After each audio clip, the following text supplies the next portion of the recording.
Welcome back to another episode of Invest in Yourself, the Digital Entrepreneur Podcast. I am, of course, Phil Better, the podcast mogul. And today we have a story that's going to resonate with pet owners and food enthusiasts alike. Today we're joined by two culinary experts whose passions for quality food has led them from the kitchen of fine restaurants to an inspiring mission for healthier pets, which as a dog lover, I just enjoy having on. After a decade in the culinary world, these twins entrepreneurs found a calling beyond the plate, driven by the desire to see their dogs thrive. What began as a simple desire for their pets' wellness evolved into BH, a pioneering company in the human grade dog food industry. They've seen firsthand how the power of high quality cooked food can transform a dog's health and vitality, and how they're on a mission to bring that same level of care to dogs everywhere. So get ready for a conversation that will change the status quo in pet nutrition and inspire a new standard for our furry family members. Let's dive in with Massimo and Marcello. Guys, thank you so much for being here. Thank you for having us. Hello, hi. Thank you for having us.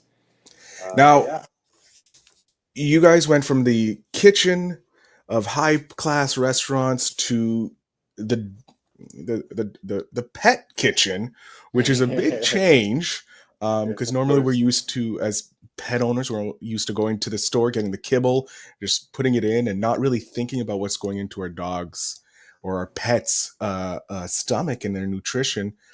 I want to know, what made you guys decide to leave I'm going to say the crazy world of kitchens, because having worked in restaurants, I know how crazy some kitchens can get. Oh yeah, that's for sure. Crazy is an understatement. I'm being polite. The crazy world of the high class kitchens to the furry kitchens. What made you guys decide to jump from that world? So I'll start with myself. I have two dogs. One of them ended up being highly allergic to a lot of foods, and we noticed this slowly as we were feeding most of them kibble. One of them, Hunter, he was very picky with his food, and the other guy who has the allergies, he was having a lot of itchiness, rashing. He was scratching himself a lot, and we're wondering, like, this is not right. Something's up.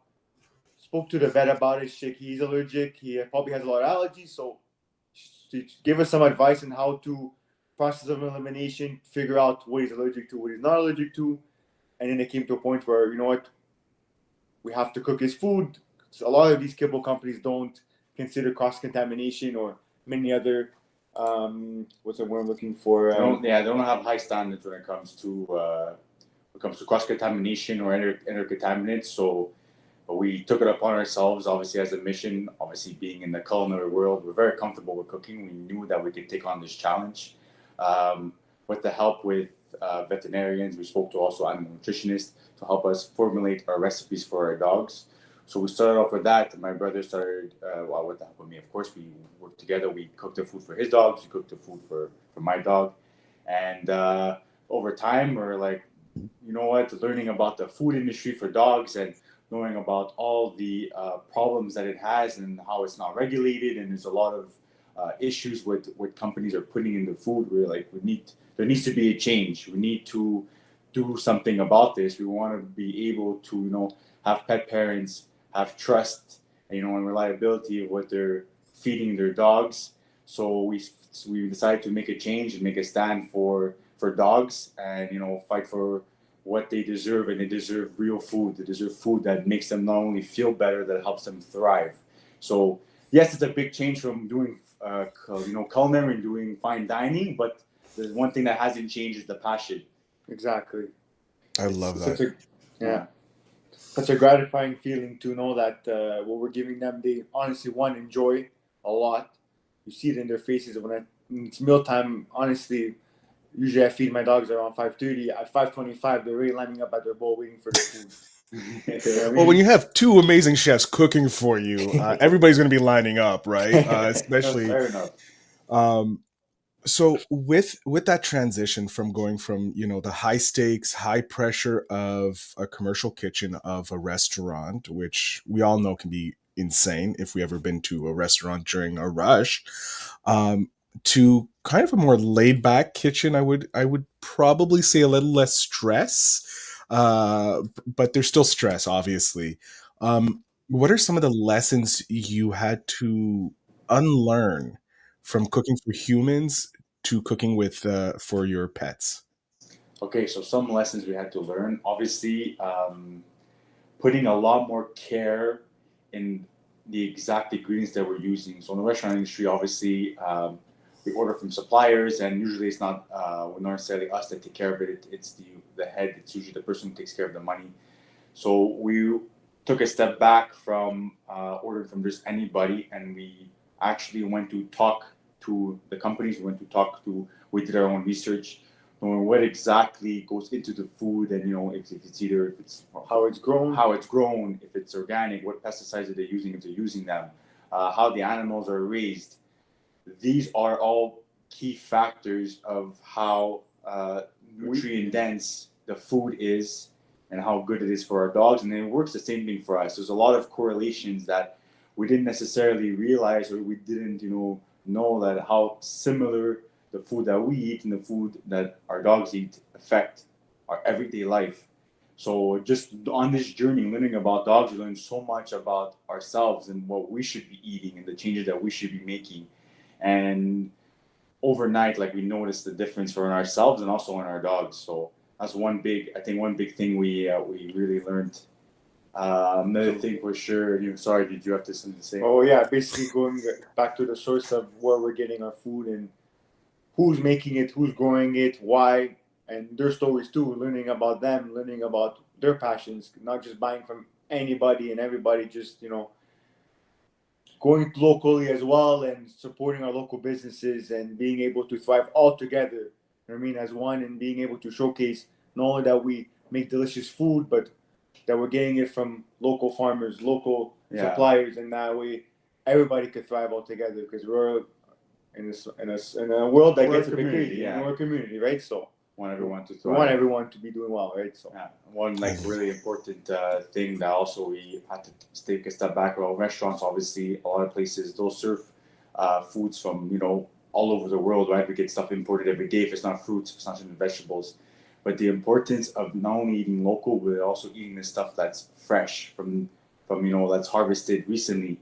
The difference that it makes in our bodies, from the point of our bodies are learning to not necessarily adapt, but like with the changes of the season. So certain nutrients are more important in certain time frames of the year, right? So let's say, for example, this time of year, what's in season, we're looking at squashes, looking at pumpkin, even up into like cabbage until recently. These are all foods that are rich in nutrients because it's their best harvest time. So we want to eat stuff that is, at its peak, at its best. It'll give us the most nutrients and will help us.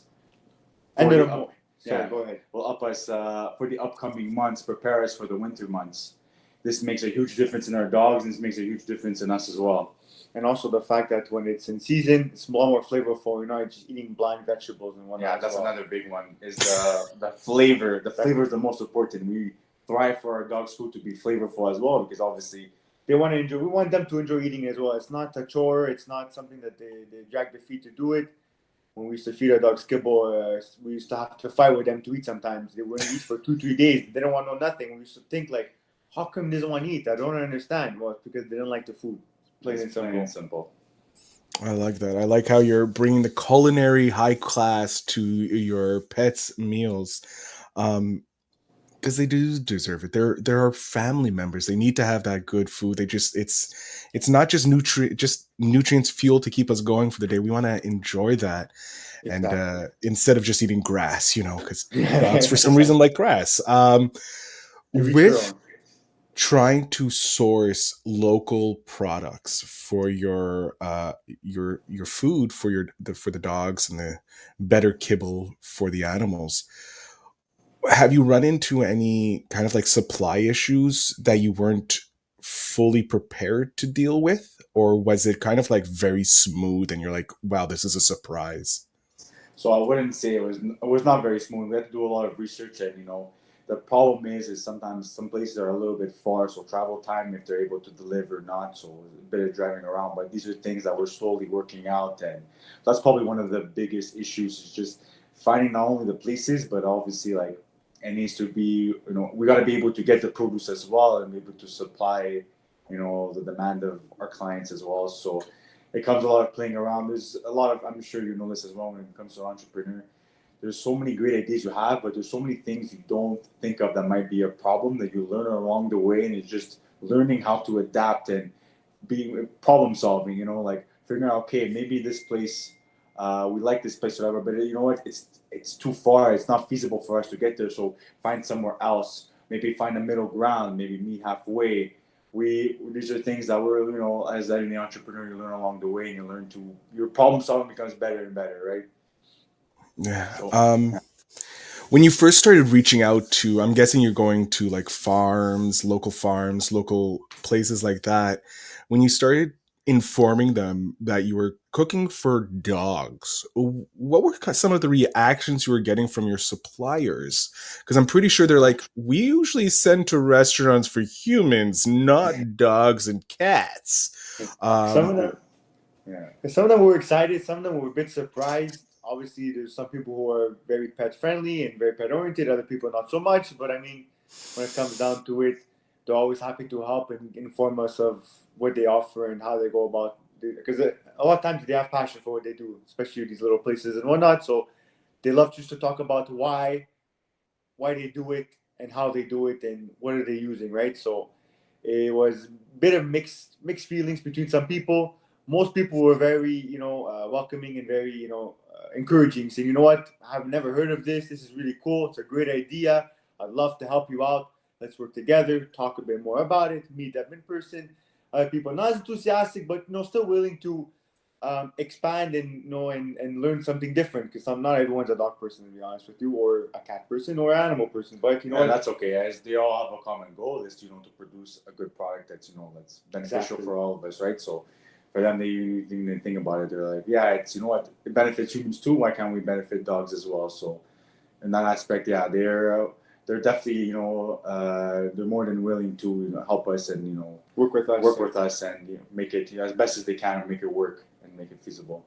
So I that was love that. cool. Honestly, very good results on that end. When you first ventured into this, because I'm guessing your parents were kind of like, what are you doing? You're leaving somewhat of a safety of I'm not going to say corporate job, but safety of a business that tends to, restaurants in Montreal, once they're established, they go for a long time. It's rare that they'll have that dip unless we have another 2020, obviously. Yeah. Um, but what was the reaction from friends and family when you were like, hey, we're leaving the kitchen to go to the dog kitchen or the animal kitchen and start our own little business to help our pets? So believe it or not, honestly, a lot of people were very enthusiastic about it. A lot of people actually, told us to do it as the next move of maybe be for us to be entrepreneurs and work in this field. They saw how much we care about our dog and we saw the impact it made on them, and they're like, you know what, this is actually a great business idea to help dogs. First in Montreal and maybe expand to other parts of Canada, and maybe if you can even in the United States. And so they were very encouraging. It was. I think everybody in our family and friends really encouraged us to do it, and they continue to support us to this day. Honestly, yeah, I'm very grateful to have a very supportive community around us that not only encourage us but are willing to learn as well what to give to, because we have a lot of family members with dogs for sure, and they're learning and they're making changes as well and doing the necessary steps that we think are important and beneficial for our dogs as well. So they're it's a learning process for them as well, and us giving them information, us helping them, and giving them some food, yeah. and trial and error, of course, and whatnot, right? We became the go-to to any dog advice that anybody has now, and we obviously with their help as well, we have made different samples of food or whatever, and we give it to our our close friends, our family members, to their dogs to try it, see how they like it, see how they react to it, and so it was a give and take. We give them the knowledge, they help us make our meals, tweak make our sure they're meals, yeah, tasty. make sure they're tasty, make sure it appeals to all dogs. I love that. I love how Yeah. they're technically your sampling Yeah. group Yeah. before it goes out to the masses. Um, with this, because I understand, I know when you're doing food trucks or you have restaurants, you have to have a very sterilized kitchen or a very specialized kitchen. How is it in Canada or in Montreal specifically for when you're cooking for animals? Do they still have the same regulations that are necessary for the animals for the food preparation, or is it a lot more lax than for the humans? Yeah, it's definitely a lot more like relaxed than for the humans. I mean, there's not many regulations. There are like basic standards, of course, Yeah. but it's more up to the independent companies to really, implement proper procedure. And these companies, obviously, the ones that do it, they really express their procedures and stuff, and they list. It makes it more appealing The consumer. for the consumer. So the standards are not there. So it helped us for us, of course, being in the food industry and knowing what the standards are and we had to do the appropriate courses to be in the food industry to maintain a standard of what cleanliness was. So this for us is like second nature. So we know how not to cross contaminate. We know the proper measures to keep the cleanliness and making sure that everything is in order and proper maintenance of machines and Proper so on. rotation of the produce and a lot of things that for sure are not as regulated in dogs, but we make sure to keep these standards just the same for our food, for our dogs, and for humans as well. Yeah, there is definitely an uprise in the dog companies, but there's still a lot of companies that like you'll see it in their pet food labels. They'll say it may contain like for example, it's a beef meal, may contain chicken, may contain turkey, may contain this. So there's obviously something going on there that they can't guarantee, and this has to go backward to so many different protocols maybe that they're not following. I'm not gonna start like accusing and start blaming, but there's something going on there that Yeah. they're not doing right. Yeah, so we're just trying to make sure that every dog can eat our food and there's no worries of anything and everyone can enjoy it, whether you have an allergy or not. And there's no worry about that as well, because that's really what we started with this is because our dogs had allergies. So we really want to make sure that every dog could enjoy our meals without having to suffer the consequences of the allergic reactions and other things that Other happen, worries of as well, course. yeah. I love that. I love how you're upping the standards that are necessary for our animals so that they can have the quality that we eat. Because hey, they're family members at the end of the Yeah. day. They may be four-legged family members, but they're still family members. They are. They definitely are. They definitely deserve the best. Honestly, they give us so much life. They give us so much joy, and we want them to live as long as possible, right? So why would we, um, take a step back into nutrition and not make them thrive when we could, give them what they need, and they'll not only have better attitude, they'll have just a better way of life, and they'll live longer. And not only that, they'll save you a lot of money on the vet bills. Just giving them, yeah. So you do save. People think that you're spending more money giving them real food, obviously compared to what kibble is made of. So, but in the long run, between vet bills, you'll save. I think it was a statistic that in the states you could save up to $2,000 a year in vet bills by just making that change. So there's you need sometimes they say you need to spend a little bit more money just to save a little bit more money. You know what I mean?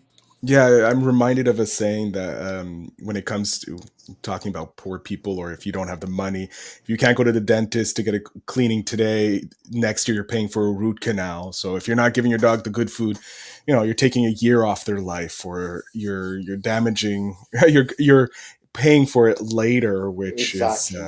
which is never fun. I want to know, because you're twin entrepreneurs, which is the first time I've had twins on the podcast to talk about businesses. I'm wondering, because it's a unique dynamic, what are some of the more memorable instances that helped you bond over running this business? Or have you seen some spikes of issues, the butting of heads, since you guys are twins? Yeah, so it's definitely a very interesting, we'll call it concept between twins working together. Growing up, we've always been very close. We were always in the same classes. We were even in sports together. We played sports as far as even on the same, on the same line. We played hockey growing up, so the coaches always put us on the same line. I mean, it's a no-brainer. You see chemistry between two brothers, and they have a vision of themselves, and where their placement and everything is just, is unmatched compared to anybody else. So it's like we're always on the same page. We're always on the same page in that aspect. For example, if you look at even professional athletes in the NHL that were twins, like the Sundins, I don't know if you're familiar with if you look at them, then not only was the Vancouver Canucks did a genius move of, drafting them at the same time, they put them on the same line, they play together. It's not, there's reasons for this, right? So obviously, like anything else, it has its pros and cons. I mean, being very comfortable with each other. And I would be lying to you right now if we said we never argue, we never fight. It's just learning how to communicate properly. Learning how to deal with stresses, and it's all a learning process, and it's all about building your what's the word I'm looking for, but the building in all aspects of your life. You know what I mean? It's the communication is definitely very key in any form of relationship, right? Yeah. This is a form of relationship. Obviously, it's not only is it a partnership, it's a brotherhood. So there's a lot that goes into it, and there's a lot of work that needs to be done, obviously together, but obviously on our own as well, to be able to make this work. Because if you're not doing that work, it affects your business, it affects all aspects of your life. So these are things we had to learn, and we had to adapt. And so obviously we're still working on it. You know what I mean? There's still some days where I'm more stressed than him, he's more stressed than me. Other stresses in life. Sometimes you're a bit on edge, but we've started to learn how to let things go, be more understanding, and honestly, the communication part that I cannot stress is enough is super important. Because sometimes you gotta listen, sometimes you gotta speak, sometimes you gotta understand. Okay, maybe I'm right, maybe he's right, but how can we explain it in a different way for them to understand as well? It's super key, and communication in any relationship, honestly, it's very, very important. So that's one thing, an advice I'll give to everyone is in any business relationship, partnership, anything like that, communication is really, really important. Not only how you communicate, but how you listen as well. It's just as important. I love that. I want to touch on, because being a chef in a restaurant, there's certain things you can do to invest in yourself to become better. Your knife skills, understanding how to take care of the products and all that. But moving into the entrepreneurial world, even if it's in the same kind of, you're just moving over a category into the human grade dog food, there's still that. But what else, because you're starting a business, what have you guys done to invest in yourselves to become the better version of the business owners? Because I'm pretty sure you guys are near the top of your level as chefs. And obviously you're starting new again in the dog food, but there's a lot of similarities there.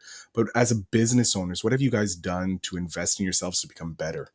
A lot of research, a lot of reading. I started reading a lot of books now. So reading, very important. I read so many different books on so many different aspects that touch either how business, how to sales. stop worrying less, how to do marketing, how to do sales, how to be an owner, how to be how to work with a team. Communication. Books about communication and any aspect, not just about business itself, but going back to what I said before, communication, how to read people, how to know how to talk to people. Some people, they take things a certain way, and other people, they're being a little more rough around the edges. So how to work with different characters, super important. And other things as well, therapy.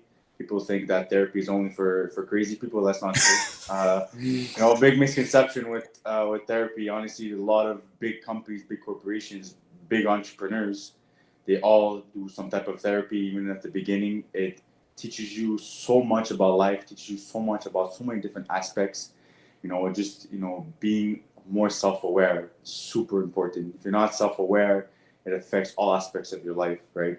It's not only even with therapy. You could do like life coaching. You could do either other forms of life coaching, because obviously like life coaching could be very expensive, especially at the beginning. So like just working on your inner parts, very, very important. And also working, another very important one that people don't maybe talk about as much, but exercise, super important when dealing with stress. Like I can't even explain to you how much it's helped us. We went to obviously being chefs as well, eating all this delicious food all the time. It's very easy to make it get out of control, right? You're always surrounded by this gourmet of food and super rich and super buttery, rich, flavorful, buttery, of course, and not necessarily the healthiest for you. so we reached a point when we were not like working on our health at all, and just working a lot, trying to learn as much in the food industry. So we took a big hit on our health, and we gained a lot of weight, became very unhealthy until we both realized like, no, this is not the life we want to live. We want to make these changes for ourselves. Started eating healthy, started exercising, being chefs as well. It helped us a lot to be able to learn about how to make those changes in food, how to portion our food properly, making sure we're eating enough. And like I said, exercising. I definitely exercise a lot. Sometimes it could be maybe a little bit too much, but I just enjoy moving so much. I could still continue to play hockey. I go to the gym all the time as well. Can't even explain to you how much it helps. It's blow out your steam that you have. Everything build up. You just let go. You forget. You have that hour of training, that hour of a sport that you play.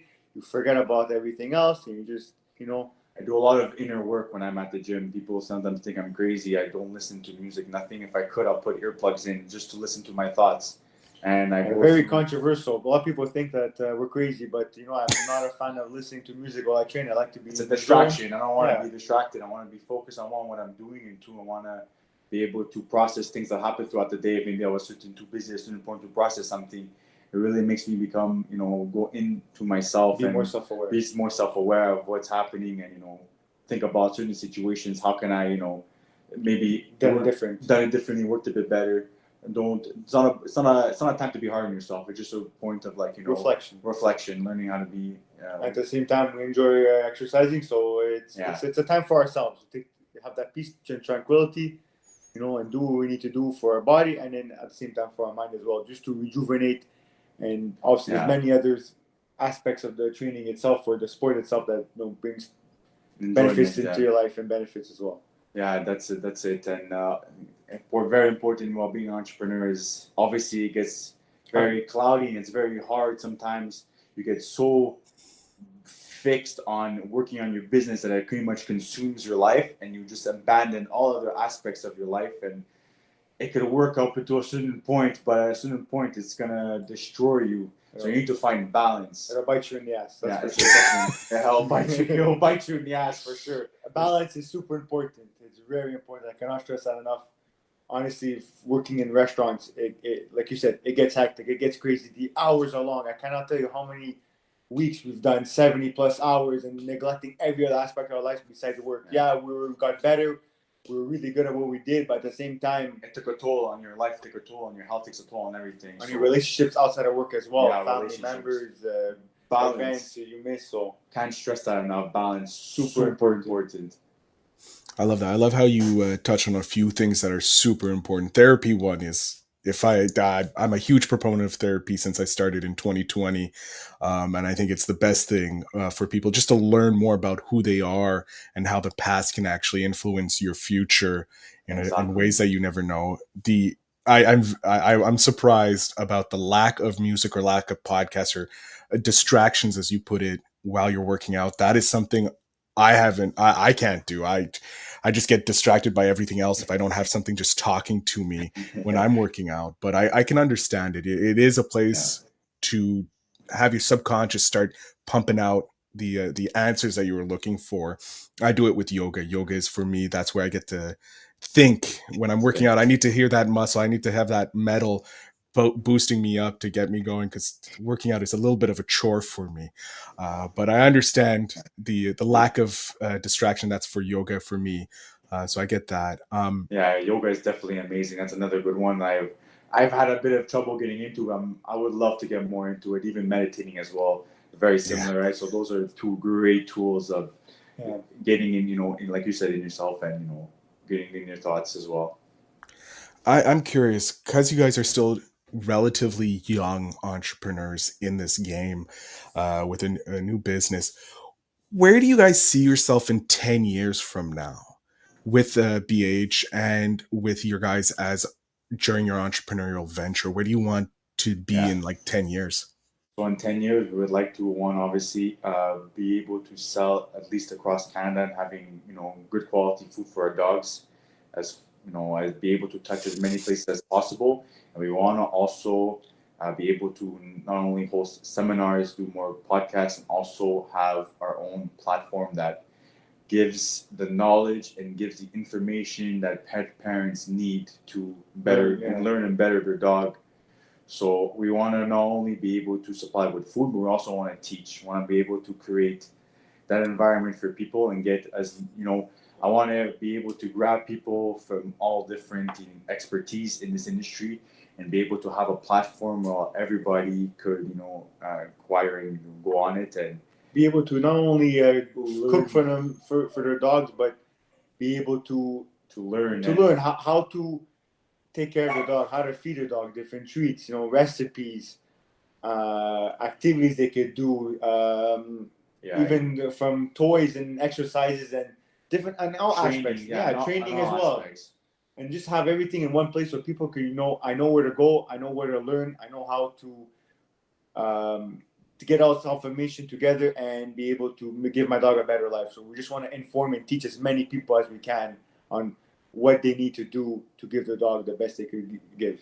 Yeah. I love that. I love that goal to be the central point of knowledge for pet owners, dogs, cats, all those fun animals, so that the pet owners can take care. Just like, you go to the doctor or the pediatrician for your children, you got to have a place where you can go for your pet children. Of course, yes. Has there been a situation where an issue pop up that you were really like, oh my god, how do we deal, like nearly put the kibosh, if you will, or 86th, using some restaurant terms there, 86th the idea of continuing down this or making it a business? Like, obviously you're probably going to continue cooking for your pets because that's very important, they're your children, but for other people, was there maybe a moment where you're like, this isn't going to continue, we're going to have to scale back to just doing maybe just for friends and family, but mainly for our dogs before going out to the world? I wouldn't necessarily say there was a point that we wanted to that we needed to cut back. I would say we did. Obviously, there's hiccups as well with dealing with the food stuff and finding the proper food. Also, one of our things that we had to take a little bit of a step back before moving forward was finding the appropriate packaging that made sense for the consumer and also made sense for us as well.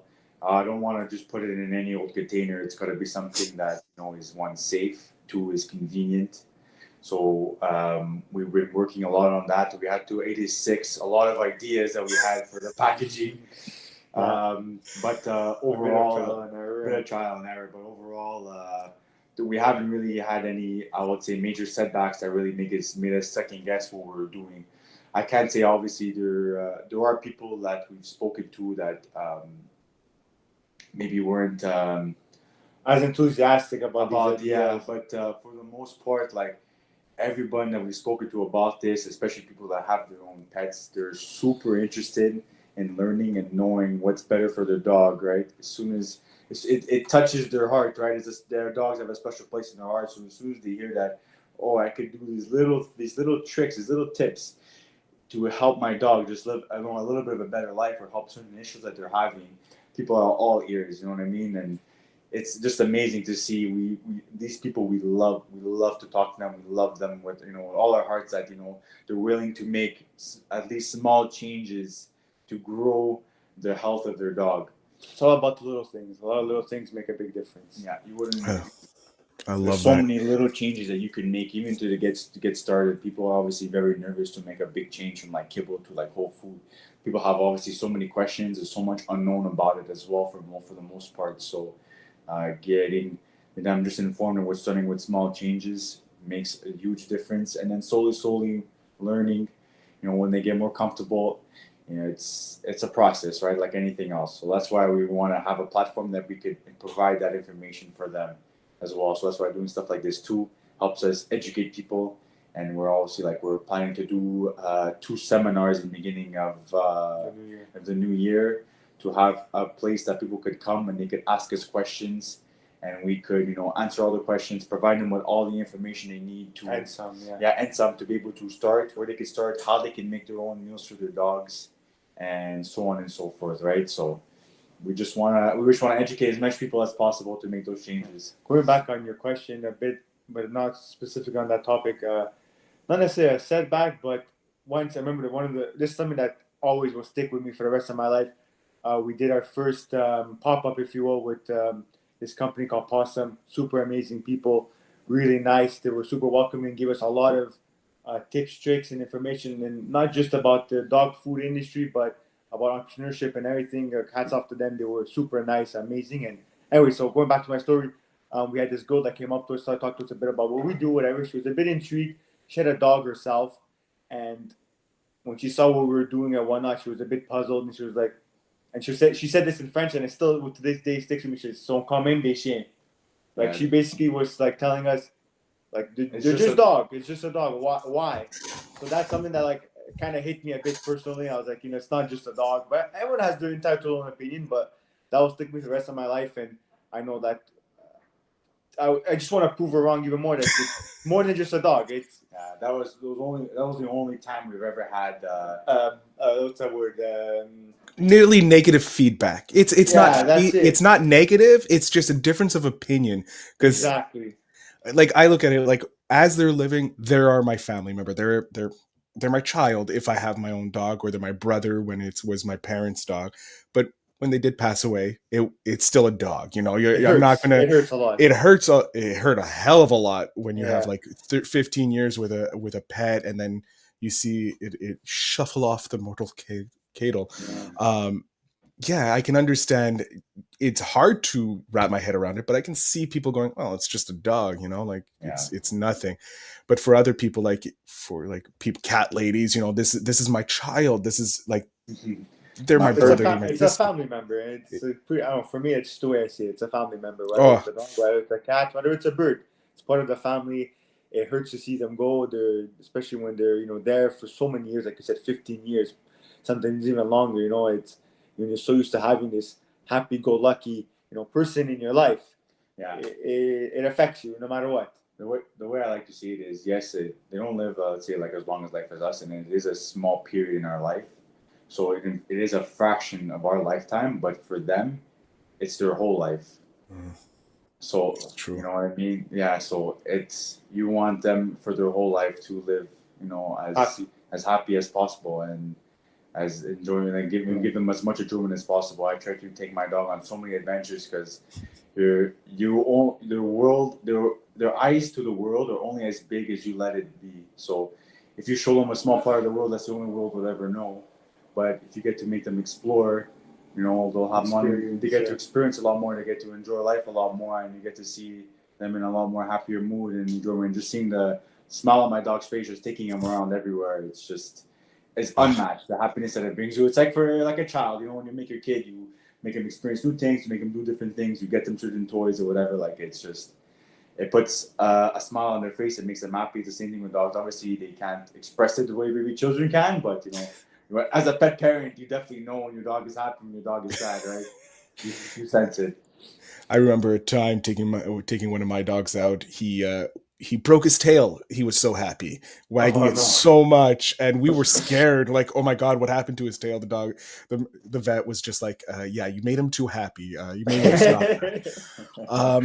We are coming up to the end of the episode, which I despise because you guys are bringing so much joy, and I can see the love you have just from the way you guys are talking about pets. But I want to know, I have your 10-year-old selves here. They are rambunctious as all hell.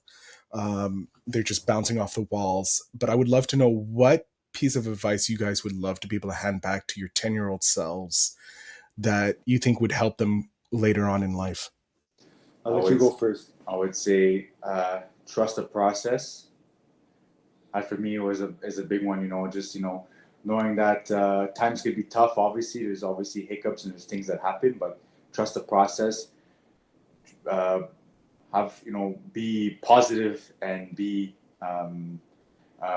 self-aware and do the inner work. Maybe for a 10-year-old self, they might not understand that at first, but once they get older, it'll resonate with them a lot more. And the more they go through life, the more they'll realize how important it is. There's a lot of things you'll tell a 10-year-old and, maybe not understand at first, but once they get older and they start experiencing life, I know for myself, it started resonating a lot more as the older I got. So I don't know what you have to say. So for me, it's never stop learning. There's still so Yes. much you need to learn. If you think you're good at something, there's someone out there that's better than you at it. So there's always something to learn from someone, and more importantly, there's always something to learn what not to do as well, which sometimes is even the more important lesson to learn. So it's something that's a really good one too. Never stop learning. Never stop learning. That's really important. Until this day, like I might be good at cooking, but being an entrepreneur, I'm definitely not as good. And it's a process. Like you said, trust the process. Just keep learning, keep pushing forward. Be confident in yourself, have faith in yourself, and stand by what you do. So yeah, stand by what you do. Stand on business, as they say. Stand on business.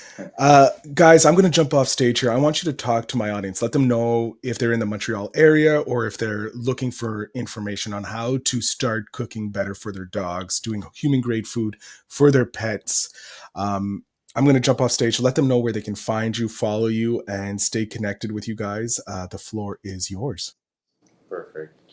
Hello, everyone. So if you're looking for just some advice to make learn little tips, make a difference in your dog's life, you could check us out on Instagram at it's CanonBH, or you could go on our website at www.canonbh.com.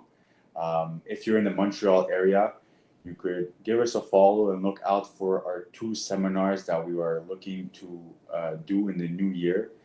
So we'll in these seminars, we're going to touch topics such as tips and tricks on how to make small changes for your food, for your dog's food, how to have a proper breakdown of what they should be eating, the percentages and everything.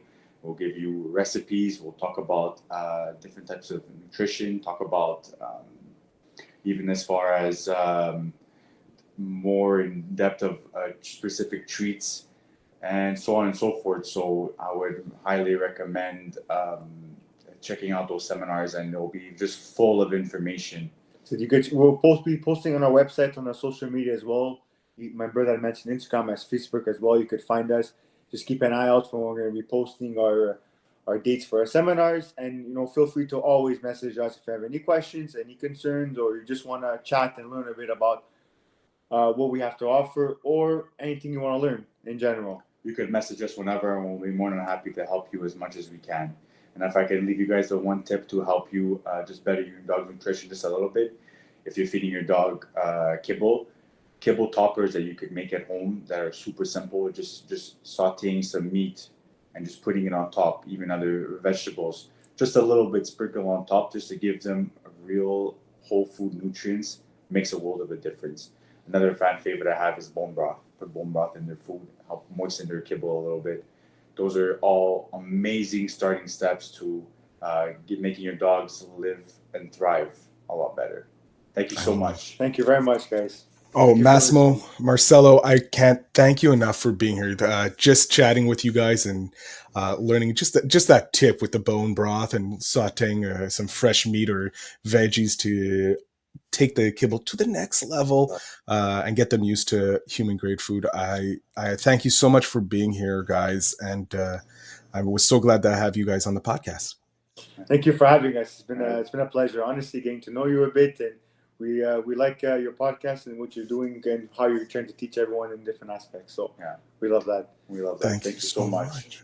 Thank you, guys. To the audience, make sure you check out the show notes down below to connect with both Massimo and Marcello and their amazing dog company if you are in the Montreal area, or if you want to take your food for your pet to the next level. They're more than happy to help you there with in the show notes, the links for everything. And of course, the link will be for the seminars as well, so you guys can purchase those tickets or end up there.